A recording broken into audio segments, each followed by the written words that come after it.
Hi అండి. మన టబ్స్లో కలుపు మొక్కలు వస్తూ ఉంటాయండి.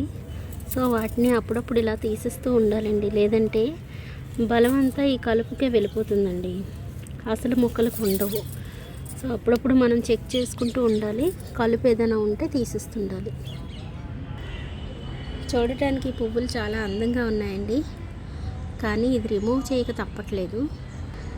కాసి పూసే మొక్కలను తీయకూడదు అంటారు, కానీ గార్డెనర్స్కి అయితే ఇది తప్పదండి. ఎందుకంటే ఇవి గులాబీల్లా ఉన్నాయి కదా అని ఉంచితే అసలు గులాబీ పువ్వులు అయితే పూయట్లేదండి. ఇదిగోండి ఇలా అయిపోయింది ఈ మొక్క పరిస్థితి. సో అది నేను రిమూవ్ చేసేస్తున్నా. ఈ బాల్సమ్ మొక్కలకి అడ్వాంటేజ్ ఏంటంటే వేళ్ళు లోపలికి ఉండవండి, పైకే ఉంటాయి. సో ఇవి రిమూవ్ చేయడంలో కూడా అంత ఇబ్బంది ఉండవు. ఇందులో ఉన్న కలుపు మొక్కలు కూడా తీసేస్తున్నాను. ఇది గొప్ప తవ్వి ఫర్టిలైజర్ ఇచ్చుకుంటే ఇది మళ్ళీ మొదటిగా చక్కగా వచ్చేస్తాయండి పువ్వులు. ఈ మొక్కలన్నీ కూడా కంపోస్ట్లోకి వెళ్ళిపోతాయండి.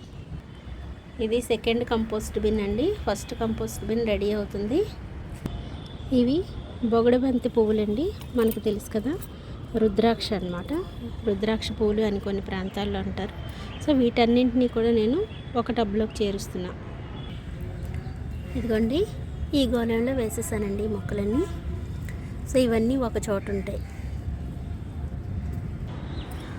టమాటా నారు వేసి అవి కాస్త పెద్దవైన తర్వాత విడదీసి ఈ విధంగా ఈ బట్టీలో అయితే వేసుకున్నానండి.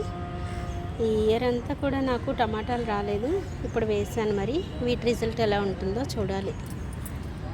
ఐ హోప్ బాగానే ఉంటుందని అనుకుంటున్నాను.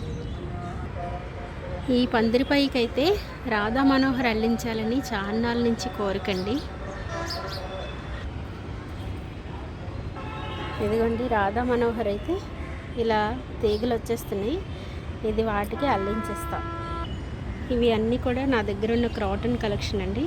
వీటిని కూడా సపరేట్ చేసి పెట్టాలి. వీటిని అయితే పట్టించుకోవడమే మానేశానండి, జస్ట్ వాటర్ ఇస్తున్నా అంతే. ఇది మనకు తెలిసిందే కదండి, పాండవ పత్తి అంటారు. దీని గురించి కూడా ఒక వీడియోలో చెప్పానండి. ఇది కూడా మంచి గోళంలో వేసుకోవాలండి. మామూలు బ్యాగ్లో పెట్టాను, బాగానే వచ్చింది. చెరుకు మార్గశిర లక్షవారాలకు తీసాను కదండి, ఉన్న చెరుకు కూడా రిమూవ్ చేస్తాను. కొన్ని మాత్రం సంక్రాంతికి ఉంచుకుంటాను, మిగతావన్నీ తీస్తాను, కొత్తవి వస్తాయి. ఈసారి మాత్రం కేరళ చెరుకు వేయాలనుకుంటున్నానండి. ఓకే అండి, నెక్స్ట్ వీడియోలో మళ్ళీ కలుద్దాం.